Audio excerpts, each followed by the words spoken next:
"You're terminated, effective immediately." Vanessa Mitchell's voice cut through the silence of her corner office, the downtown Chicago skyline framing her silhouette against the floor-to-ceiling windows. "Security will escort you to collect your belongings." The words hung in the air between us, sharp and final, like the slam of a door. I stared at the termination letter she had slid across her expansive mahogany desk, the company logo embossed at the top, my name Ryan Cooper typed in cold, impersonal font beneath it. 3 years, I replied, my voice surprisingly steady. 3 years of exceeding targets, bringing in major clients, working weekends and holidays. And this is how it ends? I didn't raise my voice. I didn't need to. The calm in my tone seemed to unsettle Vanessa more than any outburst would have. "I'm Ryan Cooper, 34 years old, Senior Account Manager at Pinnacle Marketing Solutions. Or rather, I was until approximately 2 minutes ago." The email that had appeared on Vanessa's desk this morning, a response from Johnson & Williams advertising about a job opening I had applied for, had sealed my fate. I hadn't been careful enough, using my work email for the job search. A rookie mistake born from exhaustion after another 14-hour workday. Vanessa adjusted her designer glasses, her manicured fingernails tapping impatiently on the desk. "Disloyalty isn't tolerated at Pinnacle. You know that. Looking for another position while employed here constitutes a breach of trust." Her voice was practiced, rehearsed, as if she'd been waiting for this moment. Perhaps she had. I smiled then, a small, knowing smile that caused Vanessa's confident expression to falter momentarily. I reached into my messenger bag and pulled out a sealed envelope, placing it gently on her desk, mirroring how she had delivered my termination notice moments before. "What's this?" she asked, suspicion creeping into her voice. "Something I think you'll find interesting," I replied. "But perhaps read it after I've gone. I wouldn't want to make this more uncomfortable than it already is." I stood, smoothed my tailored suit, the one I had invested in after landing the Westfield account last year, an account that had increased company revenue by 22%, and walked toward the door. As my hand touched the handle, Vanessa's voice stopped me. "Ryan," she said, her tone suddenly less certain. "What is in this envelope?" I turned, maintaining eye contact. "Insurance," I said simply, before walking out of her office for the final time. The truth was, I had been preparing for this day for much longer than Vanessa realized. My career at Pinnacle Marketing Solutions had started promisingly enough. I joined as a mid-level account manager, bringing with me a portfolio of successful campaigns and a reputation for client satisfaction from my previous position at a smaller agency in Cincinnati. Chicago represented opportunity, growth, and the chance to work with national brands rather than regional clients. For the first year, Pinnacle delivered on those promises. I thrived under the fast-paced environment, quickly becoming known for my ability to salvage troubled accounts and strengthen client relationships. When my 1-year review came around, I had exceeded every target set for me. My supervisor at the time, Marcus Chen, had been impressed, recommending a 15% raise and promotion to senior account manager. That's when Vanessa Mitchell entered the picture. Newly appointed as Director of Client Services, she overruled Marcus's recommendation, approving only a 3% cost of living adjustment and delaying my promotion by 6 months. Her explanation was corporate jargon at its finest: budget constraints, restructuring priorities, and the need to prove consistency before advancing. I accepted it, disappointed but understanding of corporate realities. I redoubled my efforts, bringing in 2 major national clients during the next 6 months. When my promotion finally came through, the accompanying raise was half what Marcus had initially recommended. The pattern continued into my second year. Exceptional performance met with minimal recognition and financial reward. Vanessa had a talent for taking credit for successful campaigns while distributing blame for any setbacks. During my second-year review, despite having the highest client retention rate in the department, I received another nominal raise, this time with the excuse of market uncertainties. "You understand how things work, Ryan," Vanessa had said, her voice dripping with false sympathy. "Everyone needs to tighten their belts right now. We're all making sacrifices." What I discovered later, through a misplaced compensation report left in the copy room, was that these sacrifices weren't being shared equally. Vanessa had received a substantial bonus that year, while hiring 2 new account managers at salaries higher than mine, despite my seniority and performance record. By my third year at Pinnacle, the situation had become untenable. I was managing our top 5 client accounts, regularly working 60-hour weeks, while watching newer employees with less experience and less impressive results receive opportunities and compensation that should have been mine. When I approached Vanessa directly about a raise, armed with documentation of my contributions to the company, she dismissed me with barely concealed contempt. "If you're not happy with your compensation, perhaps Pinnacle isn't the right fit for you," she had said, the threat implicit in her tone. "There are plenty of hungry young graduates who would be grateful for your position." What Vanessa didn't know was that I had been documenting everything. Every email where she took credit for my ideas. Every modification to client proposals where she reduced the scope of work while maintaining the same fees. Every directive to misrepresent timelines or capabilities to secure contracts. And most significantly, every instance where she directed me to bill clients for services we never fully delivered. I wasn't just a dedicated employee, I had been a meticulous record keeper. The flash drive I kept securely at home contained 3 years' worth of evidence that would interest not just Pinnacle's executive team but potentially the SEC and several major clients. As security escorted me through the open plan office, I could feel the stares of my colleagues. Some sympathetic, others curious, a few gleeful at witnessing the downfall of a top performer. Office politics at its finest. My desk was embarrassingly bare of personal items, a testament to how little of myself I had kept at work. A framed photo of my parents at their lake house in Michigan, a Northwestern University mug, and a small plant Jennifer from Creative had given me last Christmas. It took less than 5 minutes to pack everything into a cardboard box. "I'm sorry about this, man," whispered Carlos, the security guard who had always been friendly during my late nights at the office. "This isn't right."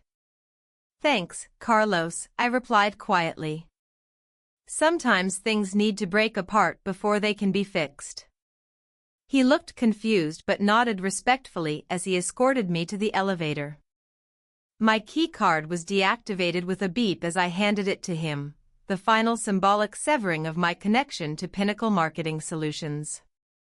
Outside on Michigan Avenue, the spring air felt different against my face, fresher, filled with possibility rather than obligation. I set my box down on a bench and pulled out my personal phone. 3 missed calls from an unknown number. I dialed my voicemail. "Mr. Cooper, this is Eleanor Jeffries from Adler Hammond Partners. We received your resume and portfolio and would like to schedule an interview at your earliest convenience. Please call me back at." I smiled, the timing almost too perfect. Adler Hammond was one of Chicago's most respected marketing firms, known for ethical business practices and employee development.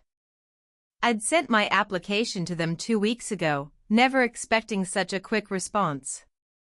As I slipped my phone back into my pocket, it buzzed with a text message.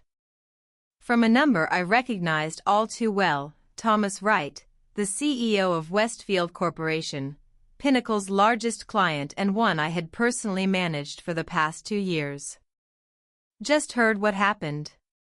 This is unacceptable. Call me.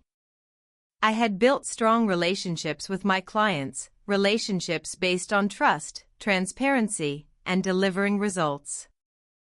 Thomas had become more than just a client, he was a mentor of sorts, someone who valued my honesty even when it meant telling him things he didn't want to hear about his marketing strategies. Before I could respond to Thomas, my phone rang again. Vanessa. I let it go to voicemail, curious about what had prompted this call so soon after my termination. Had she opened the envelope already? I doubted it. More likely, she was calling to threaten me with legal action if I contacted any Pinnacle clients. 20 minutes later, as I sat in a nearby coffee shop reviewing job openings on my laptop, my phone lit up again. This time from Marcus Chen, my former supervisor who had been sidelined by Vanessa's arrival. "Ryan," he said when I answered, his voice tense. "All hell is breaking loose here. Vanessa is in an emergency meeting with legal and HR." What was in that envelope? "A courtesy," I replied, taking a sip of my latte. "A list of clients I've personally managed with documented evidence of billing irregularities and service discrepancies that Vanessa directed. And a copy of my formal complaint to the Illinois Department of Financial and Professional Regulation regarding some questionable practices I've observed over the past 3 years." Silence stretched across the line. "Then, you kept records. Every email, every meeting note, every altered invoice. Plus testimonials from 3 former employees who left because of similar issues. I'm not looking to burn the company down, Marcus. Just to ensure accountability." Marcus's voice lowered to almost a whisper. "Westfield is threatening to pull their account." Thomas Wright called James directly. James Harrison was Pinnacle's CEO, a man I had met exactly twice in my 3 years with the company. "That's between Pinnacle and Westfield," I said, though I couldn't help feeling a twinge of satisfaction. "I've never spoken ill of the company to any client." "Ryan," Marcus said, his tone serious. "Be careful. Vanessa has friends in high places." "So do I," I replied, thinking of the network I had carefully built over the years. "And mine don't need to hide behind power plays and intimidation." After hanging up, I opened my email to find messages from 3 other Pinnacle clients, all expressing concern over my sudden departure. Word traveled fast in Chicago's marketing circles. I responded carefully to each, thanking them for their support but avoiding any negative comments about my former employer. Professional bridges were too valuable to burn, even when you've been pushed off one. By evening, I had received 6 more calls from Pinnacle, 2 from HR, 1 from legal, 2 more from Vanessa, and 1 from James Harrison himself. I let them all go to voicemail, preferring to maintain control over any conversation through written communication. I drafted a simple email to Harrison, "Mr. Harrison, I understand you're trying to reach me. I'm available to discuss the circumstances of my termination and the documentation I provided to Ms. Mitchell via email or in a meeting with legal representatives present. Regards, Ryan Cooper." I hit send, then turned my attention to preparing for my interview with Adler Hammond. Their reputation for thorough vetting was legendary in the industry, and I wanted to be ready. The following morning, as I was reviewing Adler Hammond's recent campaigns over breakfast in my apartment, my phone rang with a number I didn't recognize. "Ryan Cooper speaking," I answered professionally. "Mr. Cooper, this is Diana Reeves, General Counsel for Pinnacle Marketing Solutions," came a clipped, businesslike voice. "I'm calling to discuss the materials you left with Ms. Mitchell yesterday and to arrange a meeting." "Good morning, Ms. Reeves," I replied calmly. I'm open to a meeting. However, I should note that I've retained legal counsel and would prefer they be present for any discussions. This was a slight exaggeration. I had consulted with an attorney friend about my situation, but hadn't formally hired representation. Sometimes perception was as powerful as reality, a lesson I'd learned well in marketing. That's understandable, Diana replied, a new note of caution in her voice. When would your counsel be available? I'll need to check their schedule. In the meantime, I should mention that I've received several calls from Pinnacle clients concerned about my departure. I've been professional in my responses, but it might be in everyone's best interest to resolve this situation promptly. The implied threat wasn't subtle, but it wasn't empty either. Client relationships in marketing were often more with the individual account manager than with the firm itself. Mr. Cooper, Diana's voice hardened, are you suggesting you might take clients with you if this isn't resolved to your satisfaction? Not at all, Ms. Reeves. I'm simply stating a fact. Clients form bonds with the people who manage their accounts. I've worked hard to build trust with Pinnacle's clients. My sudden termination has raised questions that I'm finding difficult to answer without either lying or revealing uncomfortable truths. Another lengthy silence followed before Diana spoke again. I'll speak with Mr. Harrison about expediting this matter. We can arrange a meeting for tomorrow morning if that works for you and your counsel. That should be fine. Email me the details, and I'll confirm once I've checked with my attorney, I replied, maintaining the fiction. After hanging up, I immediately called my law school friend, Melissa Daniels, who practiced employment law. We had stayed in touch since our undergraduate days at Northwestern, occasionally meeting for drinks or dinner to catch up. I explained my situation, asking if she could represent me or recommend someone who could on short notice. You've got them running scared, she said after hearing the full story. Based on what you've described, you have a solid case for wrongful termination and possibly whistleblower protection depending on the nature of those billing irregularities. I can represent you at the meeting tomorrow, but Ryan, be careful. Companies like Pinnacle don't like being cornered, and they have resources you don't. I appreciate the warning, I said, but I've been careful. Everything is documented, time-stamped, and backed up in multiple locations. If anything happens to me or my reputation, those documents become much more public. Melissa laughed, though there was a note of concern in it. When did my idealistic college friend become so strategic? Around the time I watched good people get pushed aside by those willing to play dirty, I answered honestly. I'm not out for revenge, Melissa. I just want accountability. Fair enough. Send me what you have, and I'll see you tomorrow at Pinnacle. And Ryan? Whatever they offer, don't accept on the spot. We'll discuss privately first. My interview with Adler Hammond that afternoon went exceptionally well.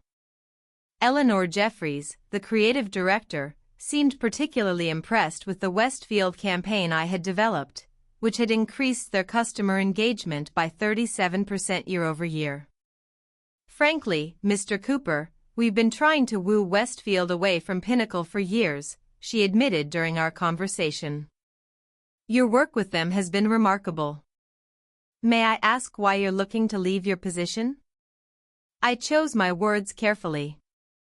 Let's just say that my professional values and Pinnacle's operational priorities have diverged significantly. I believe in transparent client relationships and fair recognition of employee contributions. Not all organizations share those values. Eleanor nodded, seeming to read between the lines. Well, I think you'd find Adler Hammond's culture more aligned with those principles. We pride ourselves on ethical business practices and recognizing talent. She checked her notes. Your references speak very highly of you, particularly Thomas Wright from Westfield. He described you as, and I quote, the only honest marketing person I've ever met. I smiled at that. Thomas had always appreciated my straightforward approach, even when it meant telling him his ideas needed refinement. Thomas is a good man who values authenticity, I replied. Something increasingly rare in our industry. Indeed, Eleanor agreed. We'll need to complete a few more interviews with other team members, but I'm very impressed, Ryan. I think you could be an excellent fit here. As I left the Adler-Hammond offices on Wacker Drive, the Chicago River glittering below in the afternoon sun, I felt a surge of hope for the first time in months. Perhaps Vanessa had done me a favor in the long run. That evening, I received an email from James Harrison himself, confirming our meeting for 9 a.m. the following day. The message was cordial but terse, making no mention of the documentation I had provided or the circumstances of my termination. I forwarded it to Melissa, who responded quickly, "They're playing it close to the chest. Prepare for either a settlement offer or aggressive pushback.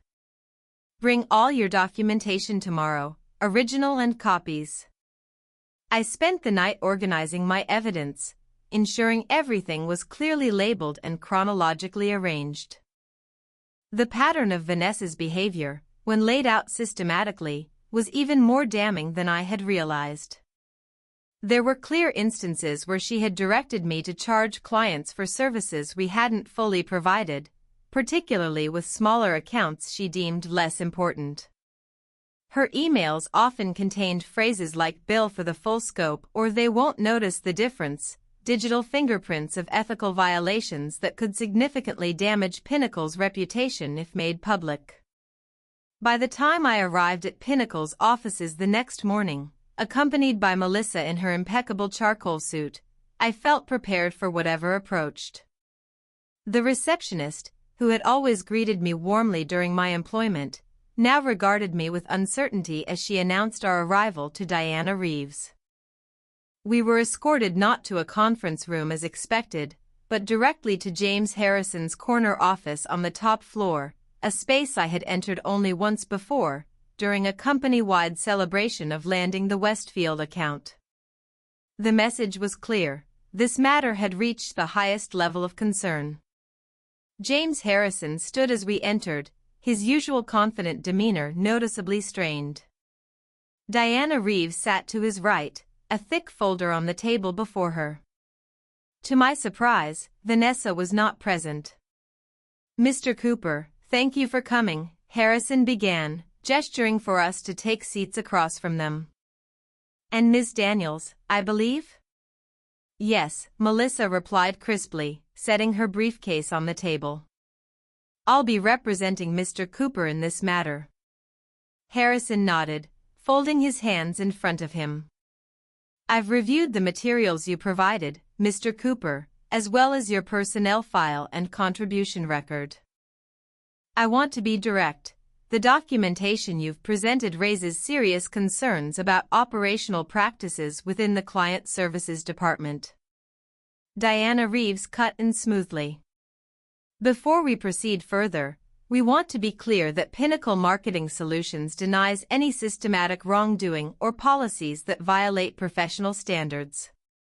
That said, we recognize that certain individual actions may have occurred without corporate approval or knowledge." The implication was obvious: they were preparing to make Vanessa the scapegoat. While she deserved accountability for her actions, I didn't miss the convenient absolution of corporate responsibility. Individual actions that were documented, reported internally, and ignored, I countered evenly. My records show 3 separate occasions where I raised concerns about client billing practices to senior management, including HR. Each time, those concerns were dismissed or redirected. Melissa opened her briefcase, removing a document and sliding it across the table. "This is a timeline of Mr. Cooper's internal attempts to address these issues, with corresponding responses. You'll note that after his second formal complaint, his performance reviews, previously exceptional, suddenly contained areas for improvement that had never been mentioned before.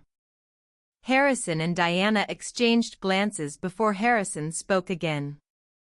Mr. Cooper, I want to apologize personally for your experience at Pinnacle. It's clear that serious lapses in management occurred. Ms.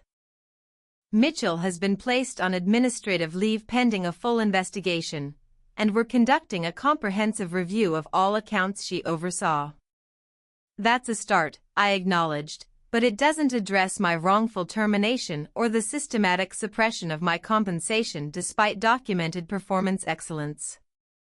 We're prepared to offer a settlement, Diana said, pushing a document across the table.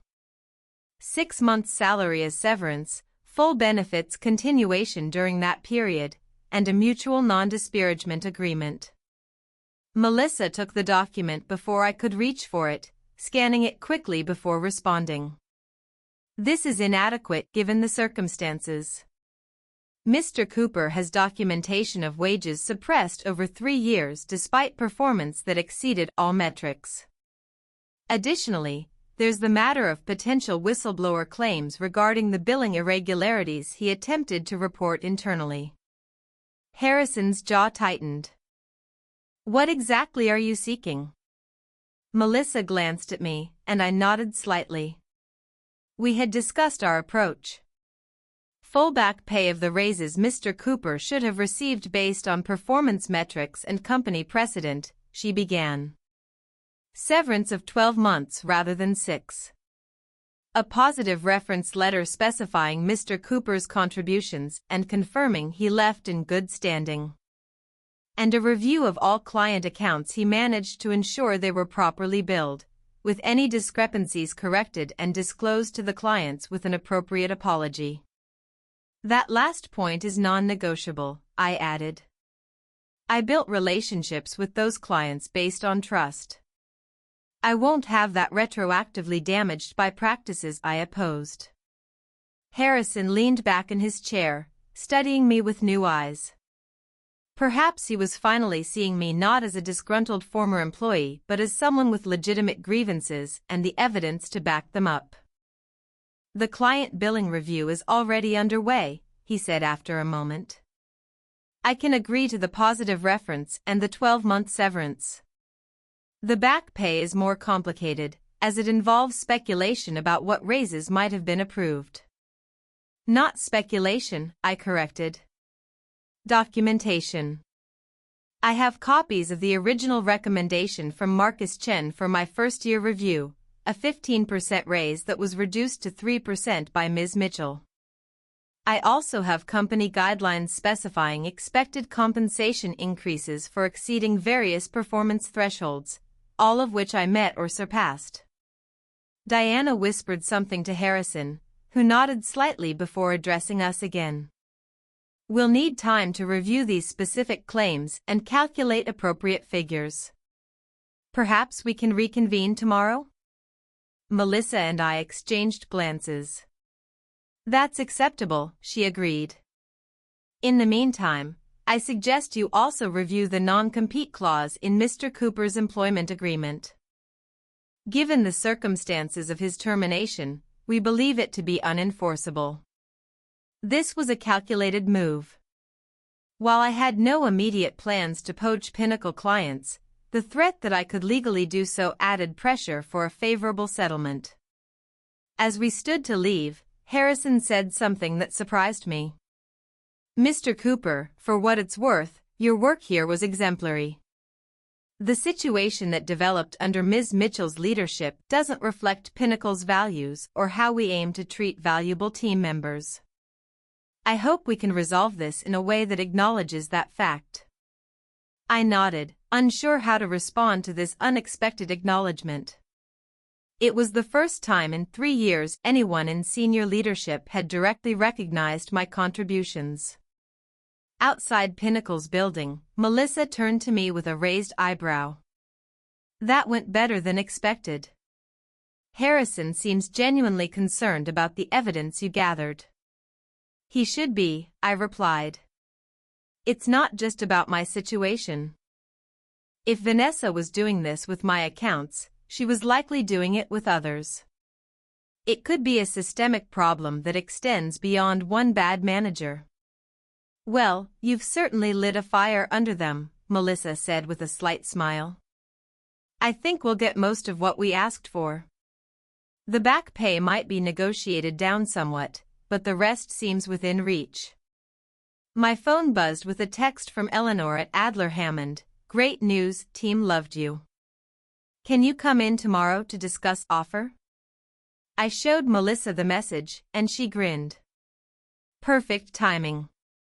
Make sure Pinnacle knows you have options. It strengthens our position.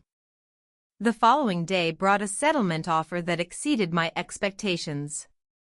Pinnacle agreed to 12-month severance, health benefits continuation, a glowing reference letter, and back pay calculated at 80% of what we had requested. The non-compete clause was voided, though a non-solicitation agreement remained in place for 6 months, half the original term. Most importantly to me, Harrison provided written confirmation that all my client accounts were being reviewed for billing accuracy, with a commitment to transparent communication with any affected clients. I signed the agreement that afternoon, closing the chapter on my time at Pinnacle Marketing Solutions.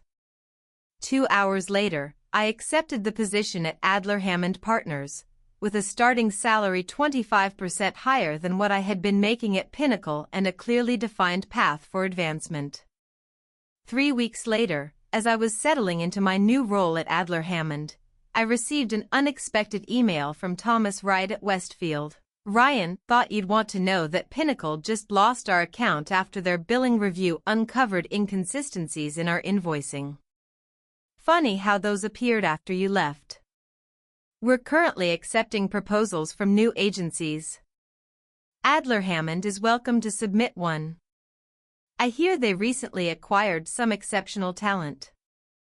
Thomas, I smiled at the screen, forwarding the email to Eleanor with a simple note, an opportunity one thought you might be interested in.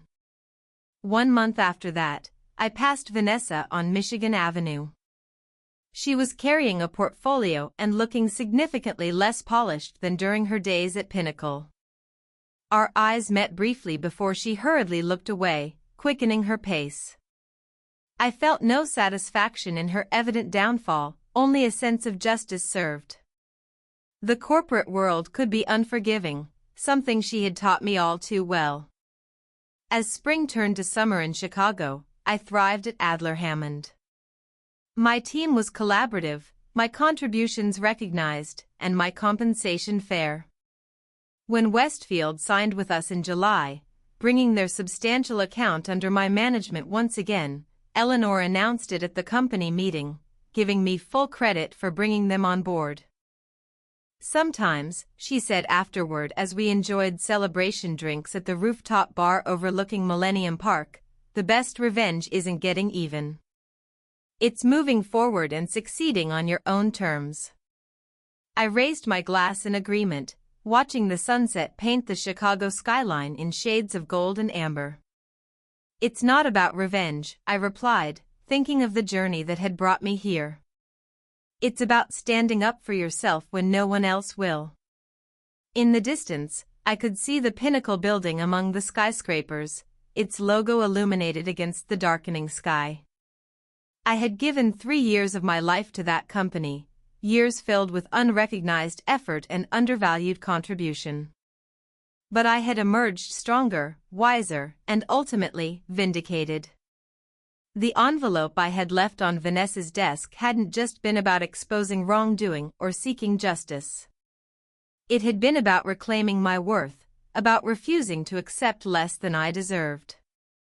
In the end, that's what Vanessa hadn't expected, not just the evidence I had gathered, but the courage to use it, to stand firm in the face of power, and to demand accountability. Some would call it revenge. I called it restoration, of professional integrity, of fair recognition, and most importantly, of my belief that in the business world, how you achieve success matters as much as the success itself. To new beginnings, Eleanor said, raising her glass again. And to unexpected endings, I added, completing the toast. Sometimes, being fired is the beginning of something better than you could have imagined. Vanessa had done me a favor after all, just not the one she intended.